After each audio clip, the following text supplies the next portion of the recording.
ibu-ibu zalim yang kerjaannya selalu membuat anak-anaknya khawatir dengan urusan dunia mereka. Kamu jangan menjadi salah satunya. Saya ulangi, ada orang tua yang zalim, yang selalu membawakan dunia dengan segala keruwetannya ke dalam hati anak-anaknya. Kamu jangan menjadi salah satunya. Kesian di lingkungannya, di sekolahnya, di televisi, di internet, semua mengajarkan hal yang seperti itu. Semuanya telah mengingatkan mereka kepada urusan dunia yang harus mereka kejar. Allah menyampaikan tentangmu ada surga di bawah telapak kakimu. Maka bawa anak-anakmu kepada surganya. Miftahul jannah la ilaha illallah. Kunci surga adalah kalimat la ilaha illallah. Maka bawa anakmu dari kecil untuk kenal kepada surga mereka, untuk kenal kepada arti la ilaha illallah. Kalau buat ngingetin dunia sih semua orang udah melakukannya. Kamu jangan. Sebagai ibu, kamu hanya perlu mengingatkan anak-anakmu kepada akhirat. Itu mendamaikan. Ibu gak lihat nih zaman sekarang nih. Banyak banget anak-anak remaja kita yang terkena sakit mental. Punya banyak ketakutan dalam kehidupan. Ada sakit namanya anxiety.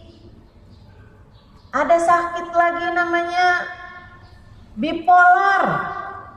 Tuh macem-macem banget dah. Namanya aja kita gak kenal. Ya kan Bu? Ada sakit namanya narsistik. Selalu menganggap dirinya sebagai poros kehidupan. Kayak semua orang liatin dia gitu. Kayak bumi ini berhenti berputar kalau ada sesuatu yang terjadi sama dia. Masya Allah. Kenapa bisa begitu? Karena orang tua dan lingkungan yang terus-terusan mengingatkan mereka harus sukses di dunia, harus berhasil di dunia dengan pandangan tentang kesuksesan yang tidak sesuai dengan apa yang Allah Subhanahu wa taala sampaikan dalam Al-Qur'an. Emang apa ustazah kesuksesan yang Allah sampaikan? Tentang orang sukses itu siapa? Allah sampaikan siapakah mereka yang sukses? Kata Allah, "Faman zuhziha 'anil nar wa udkhilal jannata faqad faz." A'udzubillahi minasyaitonir rajim. Faman zuhziha 'anil nar. Siapa yang dijauhkan dari api neraka, wa udkhilal jannah, kemudian dia dimasukkan ke dalam surga, faqad faz. Dialah orang yang sukses. Kalau kamu menanamkan kepada anak, nak, kamu harus sukses versi Allah. Kamu harus sukses sebagai hamba Allah. Kayak apa mah sukses menurut Allah? Faman zuhziha 'anil nar. Kalau kamu nak di akhirat dijauhkan dari api neraka. Kalau kamu nak di akhirat bisa melewati jembatan sirat secepat kilat. Kalau kamu nak di hari akhirat bisa melewati jembatan sirat dan selamat sampai di ujungnya tanpa pernah tersentuh api neraka, wa udkhilal jannah, masuk ke dalam surga, kamu bisa jumpa dengan Nabi Muhammad. Allah ridho padamu, Nabi Muhammad cinta padamu. Itulah kesuksesan yang sesungguhnya. Anak gak lagi ketakutan ketika ia datang kepadamu dengan rapot yang ada angka merahnya. Mama, rapot saya merah, Ma.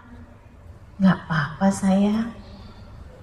Merahnya kan cuma 1 aja. Dulu Mama 5.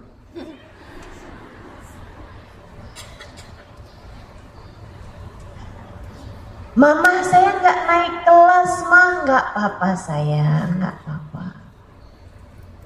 Gak apa-apa. Yang penting kamu lulus dalam ujian-ujian kehidupan. Gak apa-apa. Yang penting kamu sudah belajar. Yang penting kamu sudah memaksimalkan diri untuk ikhtiar. Mah, doakan besok mau ujian. Doakan saya, Mah.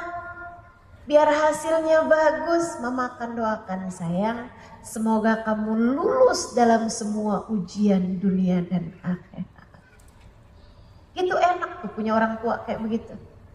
Senang punya orang tua kayak begitu. Mudah-mudahan Allah jadikan kita salah satu di antaranya yang pandai menanamkan keimanan dalam hati anak-anaknya. Nabi gitu cara didiknya. Ibu-ibu saudara sekalian yang saya muliakan, Nabi itu terhadap Sayyidina Anas ibn Malik alaihi ridwanallah, seorang anak sahabat beliau, Huwaisa Sulaim, punya anak namanya Anas bin Malik, ikut sama Nabi Muhammad. Jadi khadim Nabi Muhammad. Dari sejak usianya 10 tahun sampai Nabi Muhammad wafat, dia berusia 20 tahun. Dia bercerita, khadamtur Rasul sallallahu alaihi wasallam 10 sinin. Saya berkhidmah kepada Nabi Muhammad 10 tahun. Bakaharani wala naharani, gak pernah bentak saya, gak pernah hardik saya, gak pernah ngomong kasar sama saya, gak pernah melukai perasaan saya, gak pernah. 10 tahun saya khidmah tinggal barengan sama Nabi Muhammad. Tidak sekalipun saya mendengar kalimat-kalimat yang menjatuhkan diri saya. Justru sebaliknya. Katanya Anas bin Malik, kalau saya berbuat kesalahan, ini padahal bukan anak sendiri bu, anak yang ikut buat khidmah, khadim Nabi Muhammad, pelayan Nabi Muhammad, pembantu Nabi Muhammad. Cuman memang umurnya umur anak sama Nabi Muhammad. Dia bilang kalau saya berbuat kesalahan, namanya anak, adanya bikin salah, saya pecahkan sesuatu, misalnya keluarga Nabi bilang, ya Anas kok pecah. Di saat ada seorang hendak membentak saya, Nabi Muhammad bilang, da'u illam yuridillahu an yaf'alah lama fa'alah. Tinggalkan anak, tinggalkan Anas. Jangan dibentak, biarin kata Nabi. Da'u, biarin aja. Kalau enggak ditakdir piring ini buat pecah, enggak akan pecah. Nabi menanamkan keimanan kepada diri anak-anak yang bersama dengan beliau. Tanamkan itu juga teman-teman kepada diri anak-anak. Kalau anakmu satu hari nangis, dia datang, kenapa saya dipukul ma, misalnya, saya dibully ma, misalnya. Jangan gak peduli, tapi jangan juga kamu bilang, kayak apa anakmu coba? Mamah mau samperin mamahnya dia. Begitu ngeliat mamahnya dia gede, kagak jadi. Nggak gitu caranya. Atau nggak juga kamu bilang, kamu nak kalau ada yang pukul, pukul balik. Itu hanya akan mengajarkan kekerasan dalam hati anak-anak kita. Dan saudaraku sekalian, apapun diiringi kekerasan, kata Nabi nggak akan pernah jadi baik. Rifik, kelembutan, ma tukhila ala syai'in illa wazana.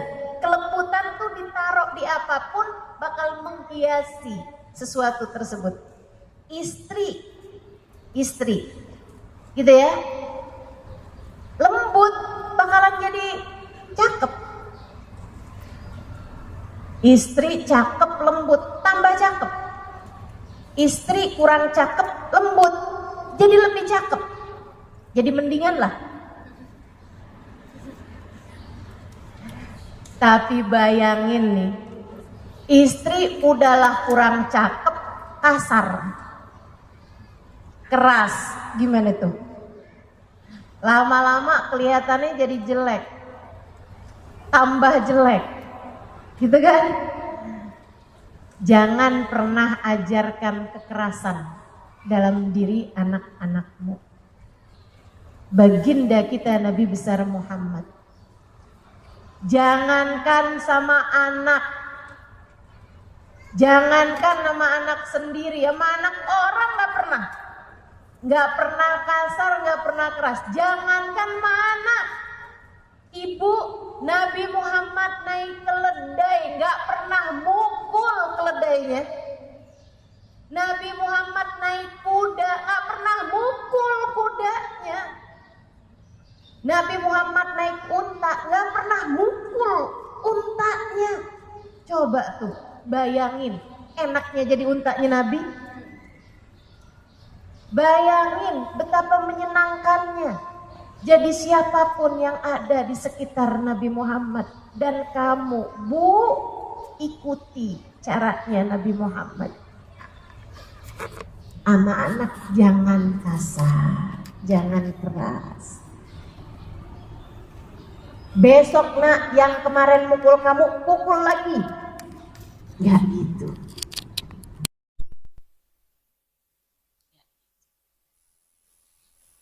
Terus gimana Ustazah? Ya udah nak, yang sabar aja. Kayak gitu? Enggak juga. Salah juga. Enggak apa-apa. Kamu pokoknya kalau dipukul udah enggak apa-apa, kamu ngalah aja. Kamu diapa-apain sama orang enggak usah jawabin, enggak usah apa-apaan. Jangan. Kamu mengajarkan anak untuk bermental lembek, bermental lemah. Terus mestinya gimana, Ustazah? Ingatkan mereka kepada Allah. Anakku sayang, apapun yang terjadi semuanya dengan izin Allah. Coba diinget-inget, kamu bisa dipukul itu kenapa nak? Karena saya jahilin dia mah. Nah tuh, berarti besok-besok jangan kayak gitu lagi ya. Kamu istighfar, mohon ampun sama Allah nak. Kalau misalnya anak bilang sih gak salah apa-apa mah, dia pukul aja. Tenang nak, Allah gak pernah tidur. Gimana rasanya dipukul? Sakit mah, itu Allah lagi ngajarin kamu biar kamu gak mukul siapapun sebab rasanya sakit. Itu Allah nak lagi ngajarin kamu untuk jangan pernah mukul orang lain sebab rasanya sakit. Dan Allah pun juga mau lihat bagaimana kamu tetap dapat berbuat baik pada siapapun. Gak apa-apa, biarin. Ada yang mukul. Nanti juga Allah akan balas segala kebaikan maupun keburukan hamba-hambanya. Kamu hanya tetap perlu untuk berbuat baik pada siapapun. Nanti nak, kalau kiranya dia jahatin semua yang lain-lain lagi, baru kamu adukan dia kepada Pak Guru atau Bu Guru, biar mereka tegur anak tersebut. Bijak. Nih ibu-ibu nih mesti punya kebijakan Bu untuk dapat menanamkan keimanan dalam hati anak-anak ibu. Menanamkan keimanan artinya mengingatkan anak kita bahwa sesudah kehidupan dunia akan ada kehidupan akhirat, di mana nanti di sana segala amal perbuatan kita akan dibalas. Ingetin anak tentang hal itu. Satu hari Nabi Muhammad ada mendapatkan seorang anak yang gak punya baju di hari Lebaran. Karena bapaknya udah meninggal, ibunya kawin lagi, gak cukup peduli kepada anak tersebut. Ini juga perhatian kepada para janda.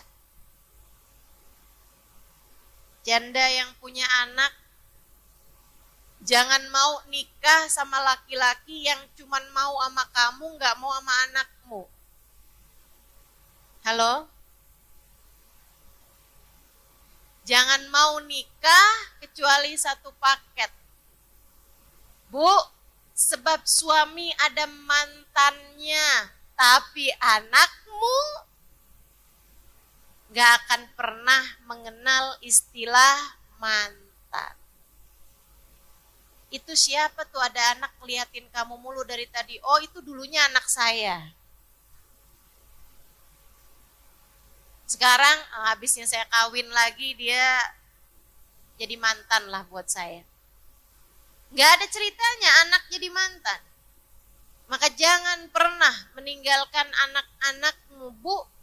Mereka adalah kelanjutanmu untuk dunia akhiratmu.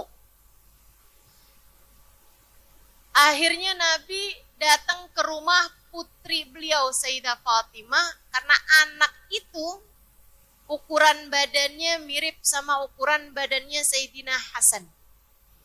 Sayyidina Hasan lagi pakai baju baru, hari raya Idul Fitri. Nabi dipanggil, Hasan, di rumah sedang ada saudaramu. Kesian banget, tadi dia gak punya baju baru. Dia terlihat sangat kotor badannya.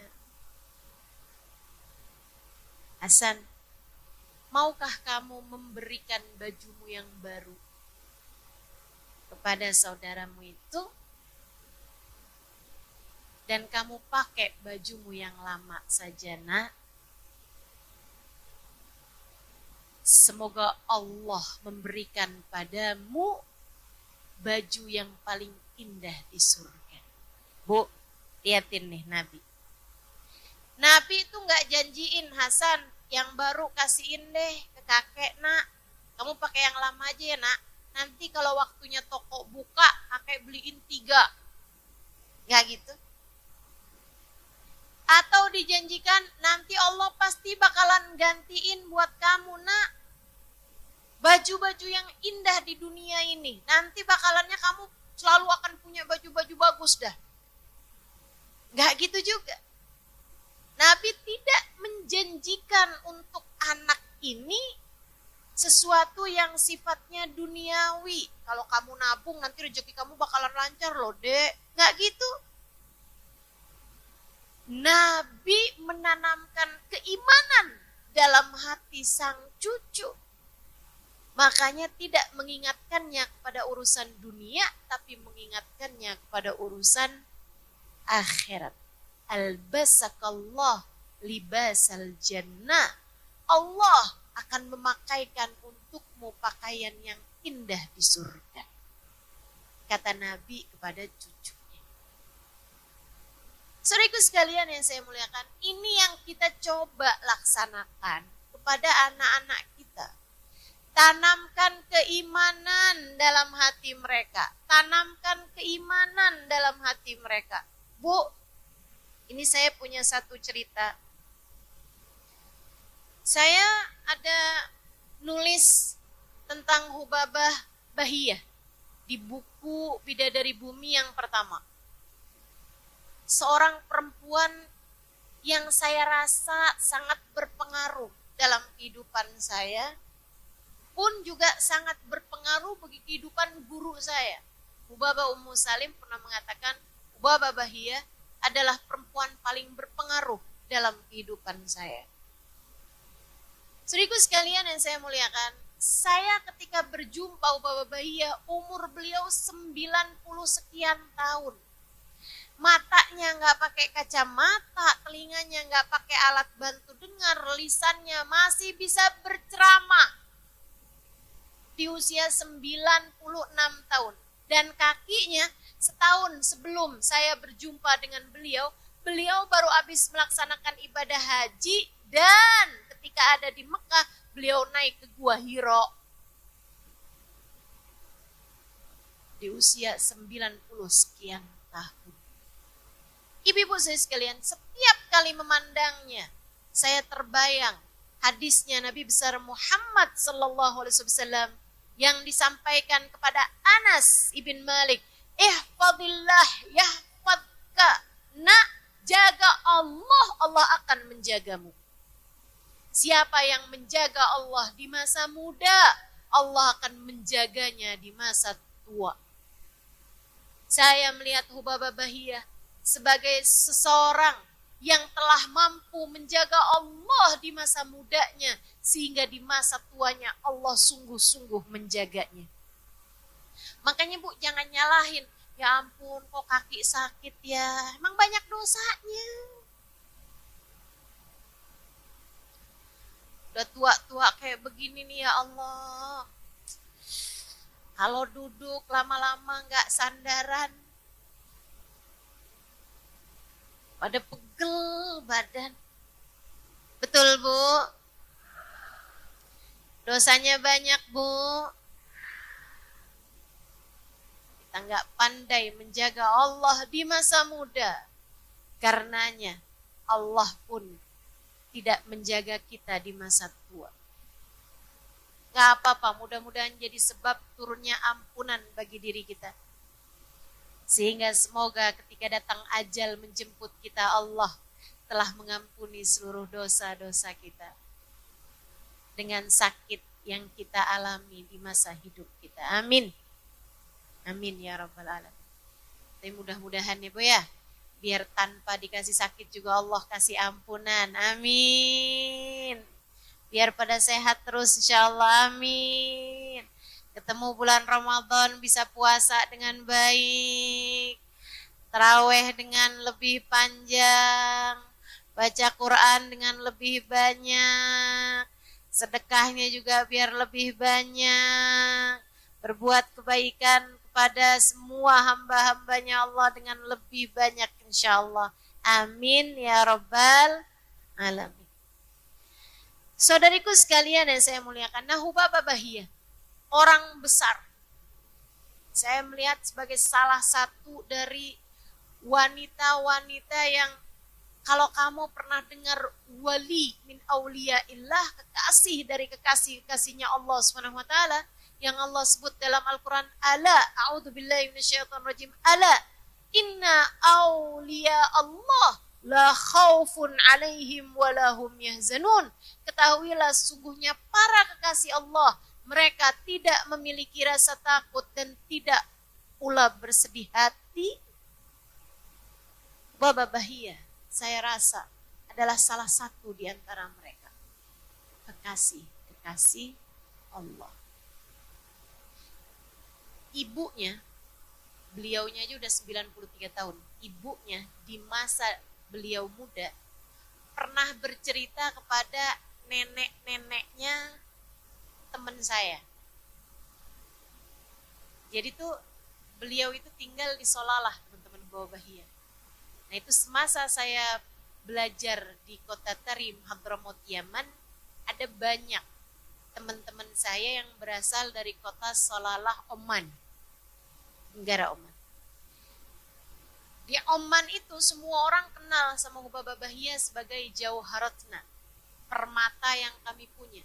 Ya, orang senegeri, sekampung gitu ya, sekota, itu kalau minta doa, kalau minta nasihat, datang kepada Hubabah Bahiyah. Mereka tahu betapa sangat berharganya wanita solehah yang satu ini.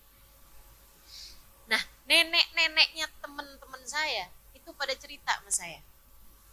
Mereka bilang, kami ini secara turun-temurun diberitahu bahwasanya Hubabah Bahiyah adalah perempuan besar, seorang wali min auliyaillah. Kenapa? Karena ibunya dulu pernah cerita. Ibunya Hubabah Bahiyah merasa aneh ketika anaknya Hubabah Bahiyah di usia 7 tahunan gak pernah minta-minta. Ini ajaib. Ada anak 7 tahun tapi kayak gak pernah minta gitu sama orang tuanya. Ibunya merhatiin gitu, ini kayaknya anak saya gak pernah minta ya sama saya. Satu hari ibunya bawa dia pergi ke pasar, teman-teman. Dibawa masuk ke toko baju. Bahiyah kecil umur 7-8 tahun, liatin tuh baju-baju, seneng. Tapi ditungguin sama ibunya buat minta, gak minta juga. Padahal kita nih, anak umur 7 tahun, umur 8 tahun, kerjaannya apa kalau gak minta sama orang tua? Ya gak usah anak umur segitu nih, mak-maknya udah pada tua, kerjanya minta mulu sama suami. Betul. Aneh lah beliau sama anaknya. Terus dia pikir, oh mungkin toko baju mahalan kali. Bawa keluar, pergi ke toko mainan, lebih murah daripada baju-baju secara umum. Si anak kayak ngeliatin, ditungguin sama orang tuanya biar dia minta gitu. Nggak juga minta. Sampai akhirnya apa dia pikir saya nggak mampu ngebeliin dia gitu, kata ibunya. Keluar lagi dipergiin ke toko makanan yang tentu saja harganya lebih murah daripada toko mainan ataupun toko baju. Dia kayak ngeliatin gitu makanan-makanan, es krim ini itu. Tapi minta nggak juga. Sampai bawa keluar dari toko tersebut, ditanya dengan serius sama ibunya. Nak, tadi waktu mama bawa kamu ke toko baju, adakah dari baju-baju itu yang kamu mau? Ada, mah. Kamu suka? Ada, mah. Yang mana? Yang warna pink sebelah sudut. Oh bener nih, cewek senengnya biasanya kan memang warna pink, ya kan? Nah, waktu mama tadi bawa kamu pergi ke toko mainan, adakah di antara mainan tersebut yang kamu suka? Ada, mah. Yang mana? Boneka yang bentuknya ini. Oh. Terus waktu mama bawa kamu ke toko makanan, adakah makanan di sana yang kamu pengen? Ada, mah. Apaan? Kasih tahu, Mendu. Nah, mama mau tanya sama kamu. Kenapa kamu nggak minta sama mama? Dan Hubabah Bahiyah kecil, usia 7 atau 8 tahunan berkata, "Ma, bukankah gak ada yang bisa ngasih selain Allah?" Bunya kaget-kaget dengerin. Mama kan gak bisa ngasih, Ma.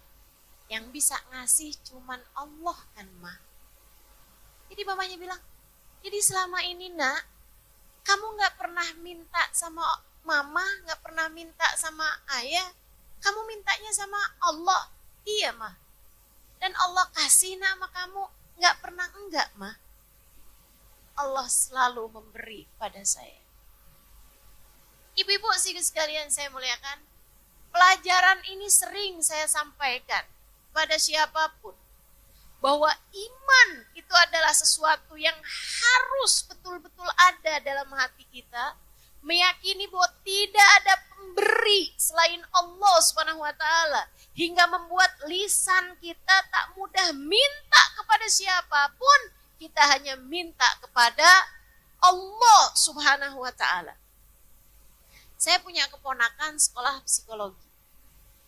Dia sering dengar cerita saya ini. Ketika kemudian dia punya ponakan, dia pun coba praktekkan ilmu ini. Ini saya mau kasih tahu hal ini karena ini penting, teman-teman. Mungkin ada di antaramu anak-anak yang kalau dibawa pergi ke toko, ke mall, ke supermarket, suka bikin kamu capek karena dia nggak mau keluar sebelum kamu beliin mainan ataupun satu barang. Ada yang begitu?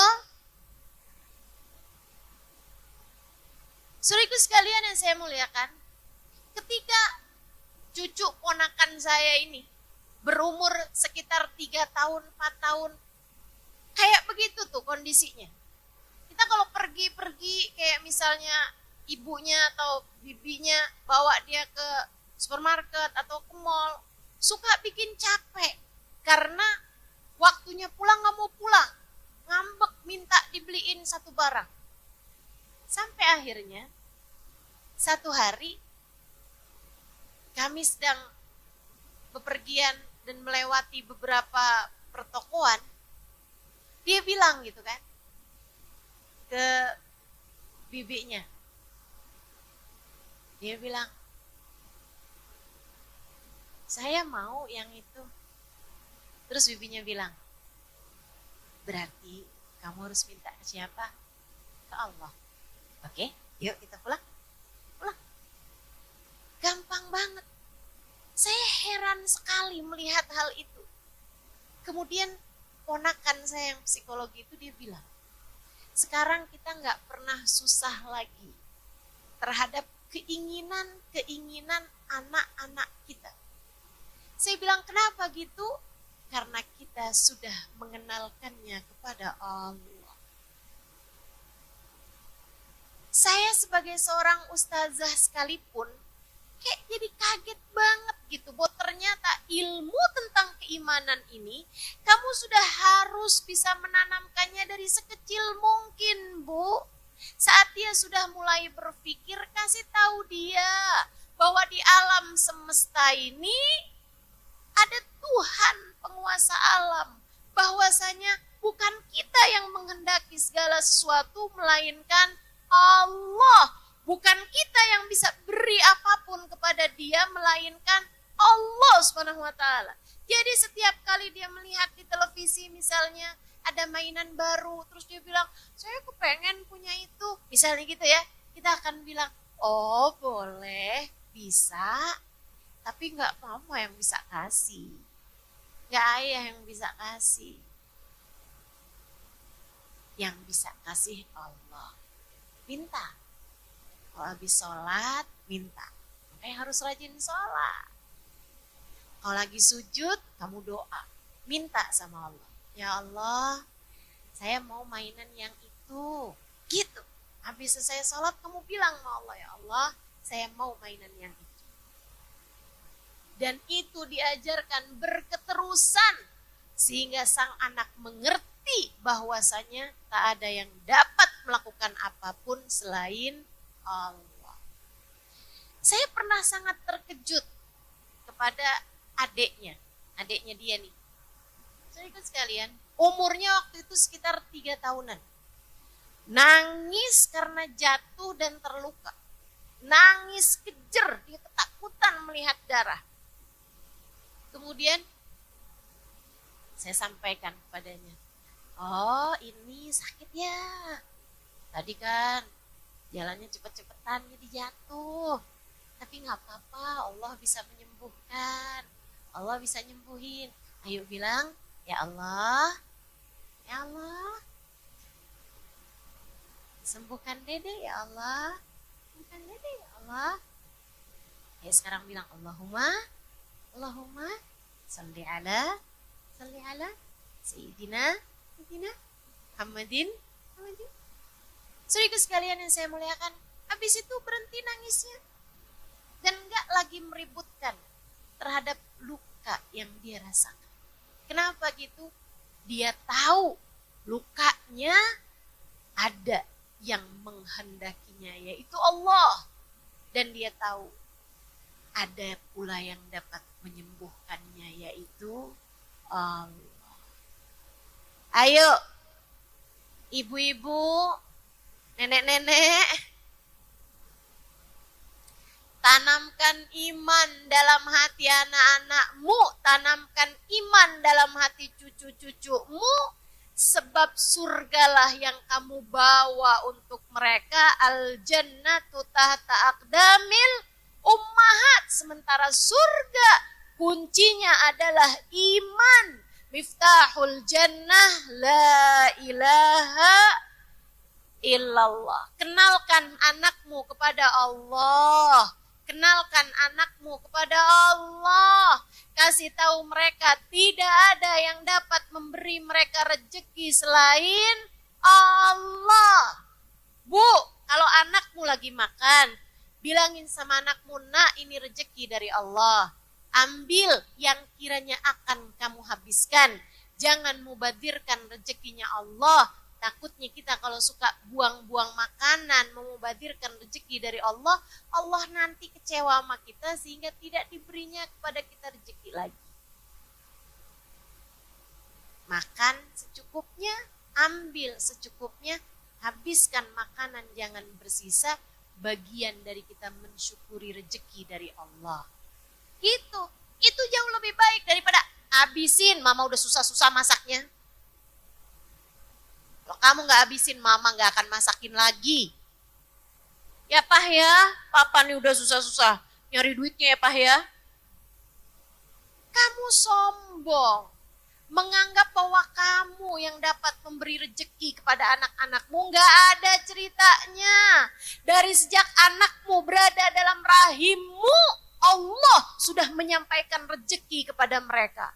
Kamu tidak pernah bisa menjadi pemberi rezeki buat anakmu, tidak pula suamimu. Yang ngasih mereka rezeki adalah jangan belagu, jangan sombong, jangan arogan. Huwar Razzaq, Allah lah satu sang pemberi rizki. Dzul quwwatil matin, dialah sang pemilik kekuasaan yang sesungguhnya. Jangan sombong, jangan belagu, jangan arogan. Dialah Allah satu yang telah menyampaikan a'udzubillahi minasyaitonirrajim wa ma min dabbatin fil ardi illa 'alallahi rizquha. Tidak ada sesuatu yang melata di atas muka bumi kecuali wajib bagi Allah untuk memberikan rizkinya. Ibu, andai ada semut di dalam sebongkah batu di dasar lautan, kalau masih ada umur yang tersisa yang harus dijalani oleh batu tersebut, Allah akan sampaikan kepadanya rezekinya. Apalagi kamu, udah terang-terangan jelas di atas muka bumi ini, kelihatan dari peta, Bu. Kelihatan dari satelit segini gedenya. Kamu pikir Allah gak bisa apa datengin rezeki? Rezeki bagimu, rezeki bagi anak-anakmu, Allah yang mendatangkannya. Allah yang mendatangkannya, bukan suamimu, bukan dirimu. Allah Subhanahu wa ta'ala satu yang mendatangkannya. Jangan pernah repot sama urusan rezeki, termasuk tanamkan hal ini kepada diri anak-anakmu. Tenang, Bu. Gajah gak pernah sujud aja gemuk-gemuk. Ya Bu ya, tenang ibu-ibu seiku sekalian. Tuh kecoa gak pernah facial aja mukanya glowing. Ada mengkilat tuh kan. Ayo dah, bismillah. Insya Allah, Allah lah satu sang pemberi rezeki. Tanamkan iman dalam hati anak-anakmu. Ada 3 ini ya. Yang kedua, Perlakukan anak dengan penuh kasih sayang. Seperti yang tadi telah saya sampaikan. Kekerasan tidak akan pernah bisa berakibat baik kepada siapapun. Ia tak akan melahirkan selain kebencian. Ia tak akan melahirkan selain dendam. Ia tak akan melahirkan selain trauma-trauma yang dapat merusak hati anak-anakmu nantinya. Jangan berkata kasar kepada anak-anakmu, jangan berbuat kasar kepada anak-anakmu, jangan berbuat kekerasan kepada anak-anakmu.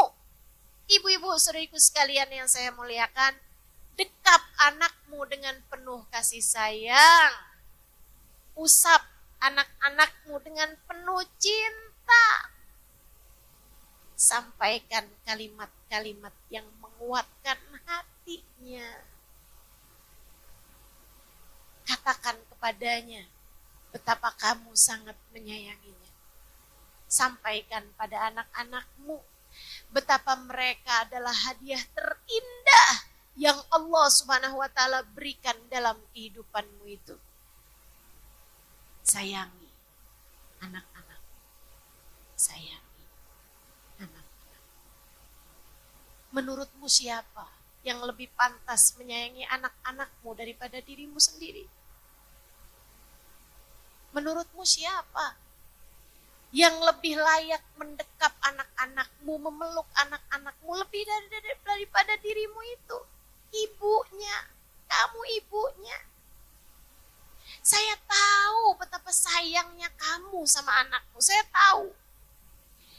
Saya sampai dengan sekarang belum ada anak, Bu. Saya sudah menikah 22 tahun. Dan Allah belum atau tidak mengaruniakan anak pada saya. Wallahu a'lam. Ibu-ibu saudaraku sekalian yang saya muliakan. Akan tetapi sakit hati saya setiap kali melihat ada anak-anak yang diperlakukan kasar. Bahkan oleh orang tuanya sendiri. Ibu-ibu saudariku sekalian yang saya muliakan. Saya nggak tahu rasanya punya anak, tapi saya bisa bayangkan. Saya bisa bayangkan. Sebab saya bahkan bisa merasakannya ketika ponakan saya memiliki anak. Saya tahu rasanya. Betapa kamu telah jatuh cinta kepada wajah mungil itu di kali pertama kamu menggendongnya, bukan? Betapa kamu telah jatuh cinta padanya, bahkan dikala ia masih dalam rahimmu, bukan? Silahkan kamu ingat-ingat. Seperti apa perasaanmu ketika awal kali kamu menggendong bayi mungil itu? Ingat kayak apa khawatirnya ketika dia sakit panas untuk pertama kalinya. Ibu-ibu saudariku sekalian yang saya muliakan, kamu sangat mencintai anak-anakmu. Saya tahu itu. Kamu pasti sangat sayang kepada anak-anakmu. Saya tahu itu. Tapi anakmu gak tahu. Kalau tiap hari kerjaanmu marah terus sama dia.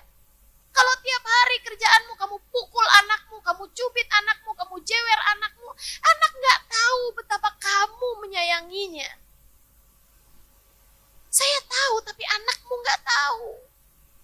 Karenanya anakmu harus diberitahu betapa kamu sangat menyayanginya. Betapa kamu sangat mengkhawatirkan kehidupannya. Betapa dia adalah jantung hatimu. Betapa dia adalah bahagiamu. Betapa dia adalah kesedihanmu setiap kali dia bersedih hati. Sampaikan pada anakmu. Katakan padanya dengan penuh kesungguhan. Dekap dia dalam pelukmu. Kemudian katakan padanya, "Nak, mama sayang padamu. Kamu adalah hadiah paling indah yang Allah berikan dalam hidup mama. Mama sayang padamu, nak. Mama cinta padamu. Katakan betapa berharganya dia. Katakan bahwa kamu tidak akan mau menukarnya dengan apapun yang ada di atas muka bumi ini. Karena kamu sangat menyayangi. Betul begitu bukan? Kamu mau tukar anakmu dengan uang 1 miliar? Gak mau. Tapi anak gak tahu. Karena kamu kerjaannya suka marah-marah mulu sama anakmu. Mama teleponin mulu, kamu tadi gak jawab-jawab. Sekalian aja gak usah pulang. Anak mikirnya, ya udah kalau gitu sekalian gak usah pulang. Kamu mau ngomong apa? Mau ngomong betapa kamu sangat khawatir sama dia? Bilang, nak, mama sangat khawatir sama kamu, nak. Kasih tahu. Perasaan kamu sama dia tuh kasih tahu, Bu. Karena anak gak tahu kalau kamu gak ngomong. Anak gak tahu kalau kamu gak nunjukin sama dia. Tunjukkan kepadanya. Peluk anakmu, dekap anakmu, kasih tahu betapa kamu sangat menyayanginya. Mama sayang sama kamu, mama sayang sama kamu. Kasih tahu itu berulang-ulang pada diri anak-anakmu. Jangan kamu pikir, ustazah, itu kan pelajarannya orang-orang zaman sekarang. Kita mau orang dulu, ustazah, gak ada ceritanya. Ngomong sama anak, I love you, nak. Ya gak usah pakai bahasa Inggris. Orang tiap hari ngomong bahasa Sunda, tiba-tiba mendadak bilang I love you. Pakai bahasa yang biasa kamu sampaikan. Nggak usah pakai bahasa yang puitis-puitis kalau kamu memang tidak biasa melakukannya. Pakai bahasamu, Bu. Ibu-ibu saudariku sekalian yang saya muliakan. Bahasa tuh nggak usah dikarang-karang. Kalau dari hati bakalan sampai ke hati. Paham? Paham? Saya sangat menyarankanmu untuk melakukan hal itu juga kepada suami. Kamu sayang sama suamimu kan? Betapa cemburunya kamu ketika kamu tahu suamimu teleponan, WhatsAppan sama perempuan lain. Terus kamu bilang, enggak Ustazah, saya emang gak sayang sama dia. Saya sih cemburu aja tapi saya gak sayang sama dia. Cemburu itu tanda cinta. Kalau kamu udah gak cinta lagi dalam hatimu, kamu bahkan gak peduli hatinya bersama dengan siapa. Kalau kamu masih cemburu tuh artinya kamu cinta sama dia. Udah gak usah sok-sokan. Kamu cinta sama dia, tapi dia gak tahu kalau kamu cinta, kalau kerjaannya kamu ngomel mulu. Kerjaannya kamu sama dia cuek aja, dia gak akan tahu kalau kamu cinta sama dia. Bahasa itu perlu, komunikasi itu perlu. Sama anak-anakmu kamu perlu berkomunikasi. Dan Allah bilang al-jannah tahta aqdamil ummahat. Surga di bawah telapak kaki ibu. Artinya kamu harus dapat berkomunikasi dengan anakmu dengan bahasa-bahasa surga. Seperti apa bahasa surga? Salamun qaulan mir rabbir rahim. Salam, kedamaian, kebahagiaan adalah ucapan ahli-ahli surga min rabbir rahim, dari Allah subhanahu wa ta'ala, zat yang maha rahman. Wa qalu salama. Ahli surga ucapannya adalah salam, damaian, ucapan-ucapan yang bawa kedamaian, ucapan yang bawa kesenangan, ucapan-ucapan yang membawa kebahagiaan. Bilang, sampaikan, kasih tahu betapa berharganya anakmu, betapa sayangnya kamu sama dia. Bu, jangan gengsi. Ini ajaran Nabi. Jangan gengsi. Ini ajaran Islam. Ustazah, kayaknya kok lagi zaman saya kecil, ajarannya tuh kayak nggak gitu. Katanya ajarkan anakmu sholat. Dari sejak umur 7 tahun. Pukul anakmu kalau nggak sholat. Dari umur 10 tahun. Kayaknya kayak gitu Ustazah. Mendingan kita bikin anak kita nangis daripada kita yang dibuat nangis sama anak kita di akhirat. Kayak gitu Ustazah ajarannya. Saudaraku sekalian yang saya muliakan, hadisnya betul. Nabi Muhammad bilang, "Allimu auladakumus shalah lisaba' wadribu biha li'ashar." Ajarkan anakmu buat sholat di usia 7 tahun. Pukul dia.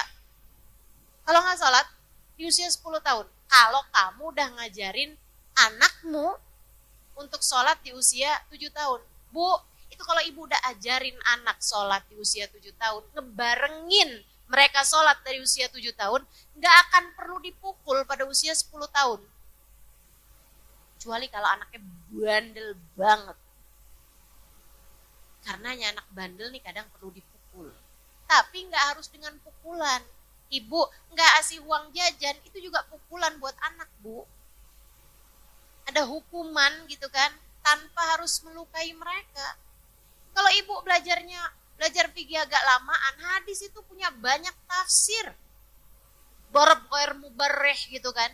Pukulan yang tidak membuat luka anak. Jangan kemudian kamu pukul anakmu karena kamu kesel sama suamimu. Kamu pukul anakmu, itu namanya bukan pendidikan, Bu, tapi kebencian.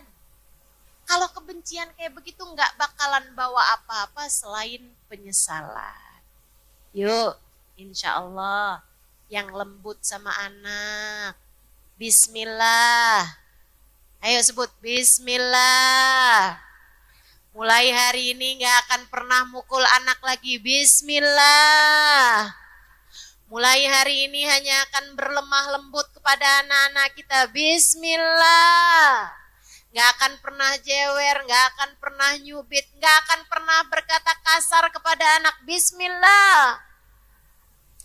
Dan niat dari hari ini insya Allah hanya akan memberikan kedamaian, kebahagiaan bagi anak-anak kita. Insya Allah. Komunikasinya bangun yang bagus.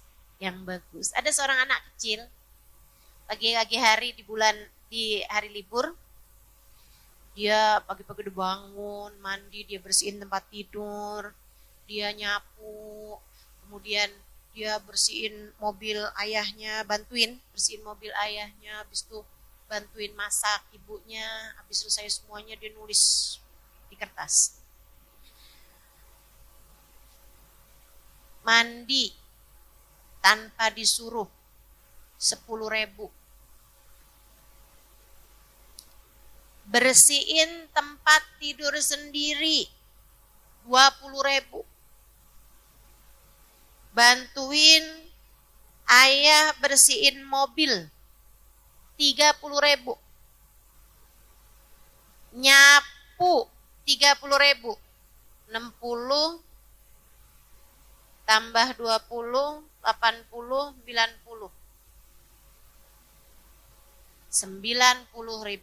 Dikasihin ke ibunya. Ibunya liatin. Ibunya bijak. Kita perlu nih zaman sekarang, ibu-ibu bijak. Kertas itu tadi tulisin di belakangnya. Hamil 9 bulan. Gratis. Melahirkanmu dengan separuh nyawa ibu. Gratis. Menyusuimu 2 tahun. Gratis. Menjagamu ketika sakit sampai ibu kurang tidur. Gratis. Masakkan untukmu makanan tiap hari. Gratis. Anaknya baca itu diambil bolpen, ditulis lunas.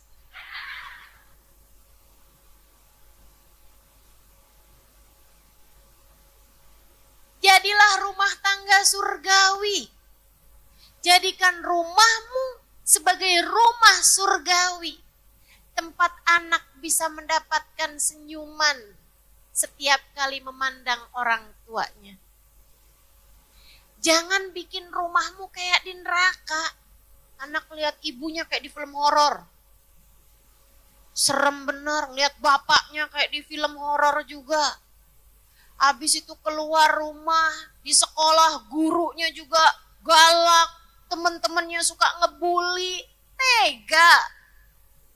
Dunia menjadi tempat yang tidak bersahabat bagi anak-anakmu.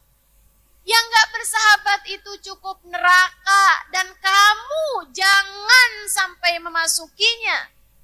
Tempat yang tidak menyenangkan itu neraka, dan anak-anakmu jangan sampai memasukinya. Maka jadikan rumahmu sebagai surga-surga di atas muka bumi ini bagi anak-anakmu. Ini ajaran Islam. Nabi kita Muhammad sallallahu alaihi wasallam memperlakukan putrinya, membuat sang putri tak bisa lagi membayangkan surga tanpa ayahandanya.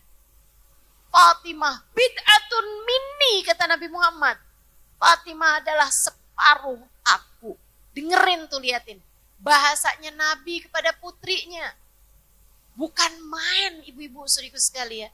Ngomong sama anaknya nih, Fatimah bid'atun minni. Fatimah adalah separuh aku. Bagian yang sangat besar dariku adalah Fatimah. Membahagiakan hatiku apapun yang membahagiakan hatinya. Menyedihkan hatiku, membuat marah aku apapun yang membuat marah hatinya. Kayak apa rasanya anak yang orang tuanya mengatakan kamu adalah separuh diriku.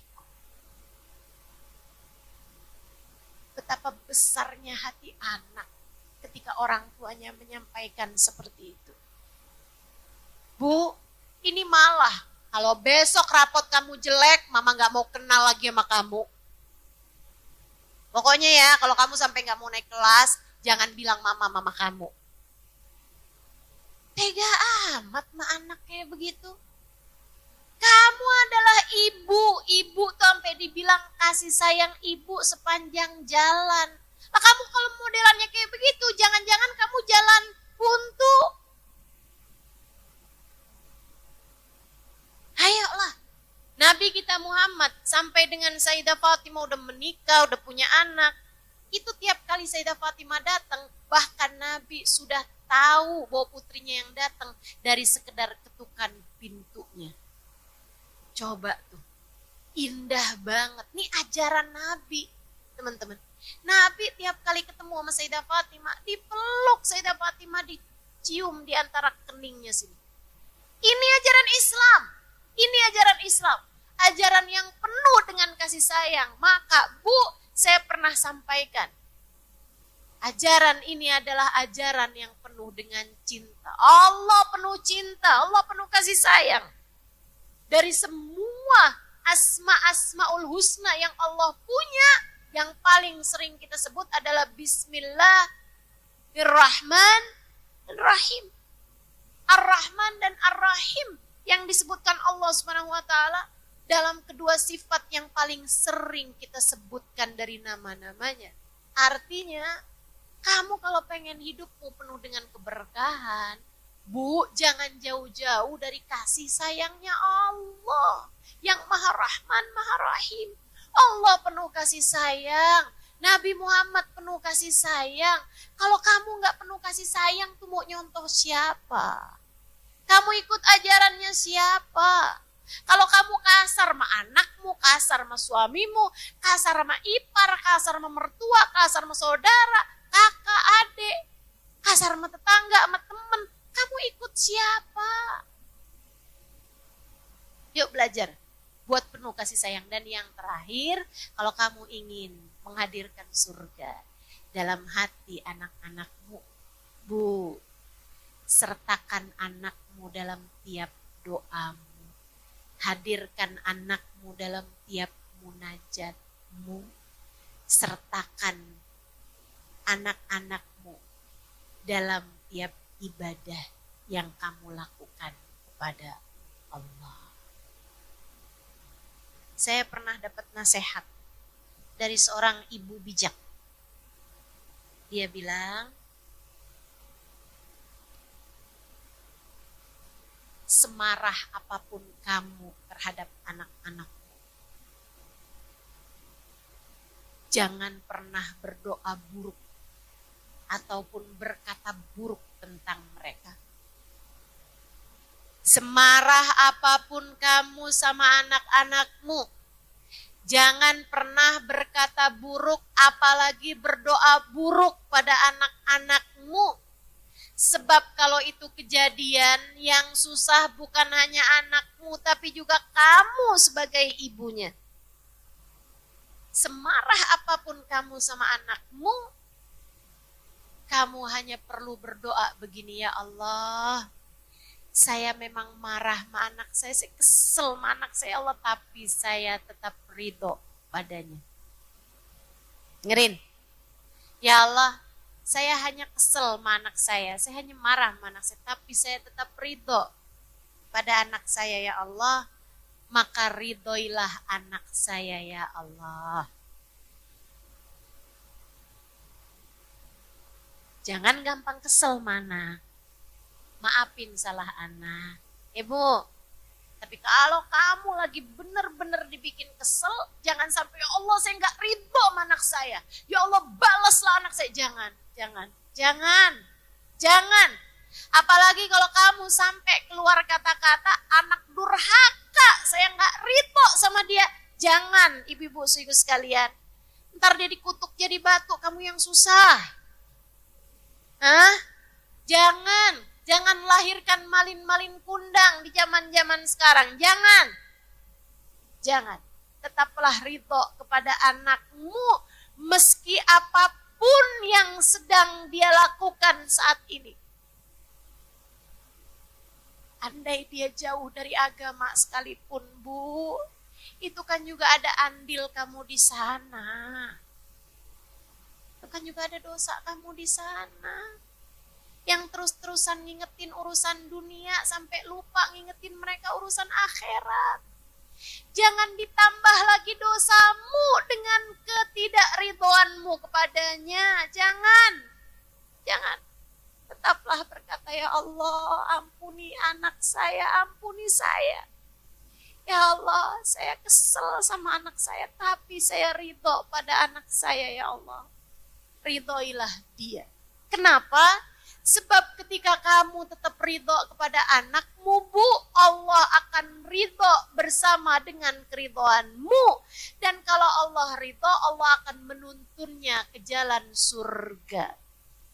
Walaupun keadaannya sekarang sedang terpuruk, walaupun keadaannya sekarang sedang berdosa, walaupun keadaannya sekarang sedang jauh dari agama, kalau kamu tetap ridho kepadanya, insya Allah, Allah satu hari akan ridho kepadanya, sehingga dengan keridhaan Allah dia masih punya peluang untuk berjalan menuju surga.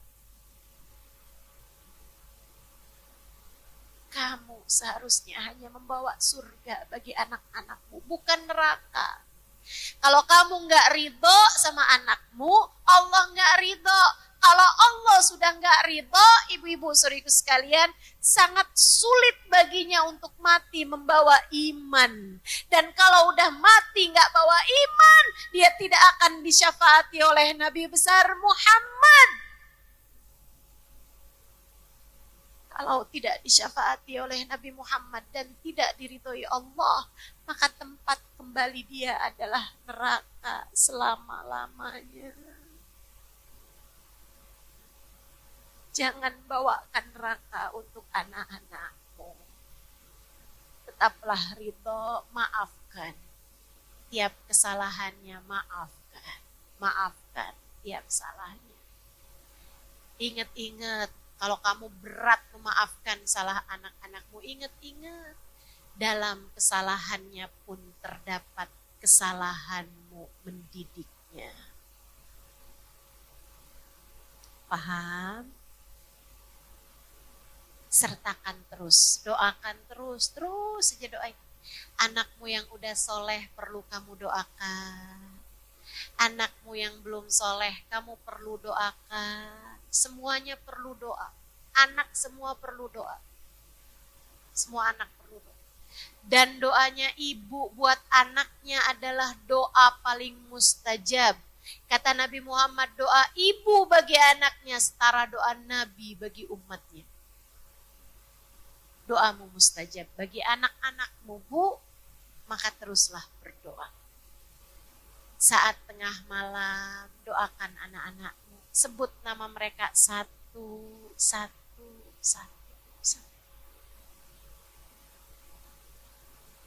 Kalau anakmu udah punya pasangan, udah punya suami atau udah punya istri, sebut nama mantumu. Kalau kamu udah punya cucu, sebut nama cucu-cucumu. Banyak Ustazah, sebut. Sebut semuanya. Sebut semuanya. Gak bakalan juga kan ada yang punya cucu 200. Sebut semuanya. Agar ada nama mereka dalam doa-doamu. Kamu kepengen masuk surga bareng, kamu pengen masuk surga bersama-sama, maka sertakan nama mereka dalam tiap ibadah-ibadahmu. Doa-doamu sertakan. Ini kayak di majelis-majelis yang seperti ini. Majelis-majelis yang mulia, tempat doa-doa diijabah. Apalagi di hari Jumat yang mulia ini. Ini adalah merupakan waktu yang sangat baik buat kita berdoa pada Allah Subhanahu wa taala. Ibu-ibu sekalian, yuk kita bacakan suratul Fatihah. Kita minta pada Allah Subhanahu wa taala. Namun sebelum kita baca suratul Fatihah, saya akan minta semua ibu-ibu yang hadir di tempat ini, Ustazah saya belum ada anak. Kalau begitu kamu doakan semua anak-anak yang kamu sayangi. Entah itu ponakan, entah itu anaknya, saudaramu misalnya, atau siapapun aja yang kamu sangat-sangat sayangi, sertakan. Sebutkan nama-nama mereka. Anakmu, cucumu, silahkan sebutkan namanya. Al-Fatihah. Annallaha yanzur ilaina. Semoga Allah memandang kita semuanya. Silahkan sebutkan nama-nama mereka semua.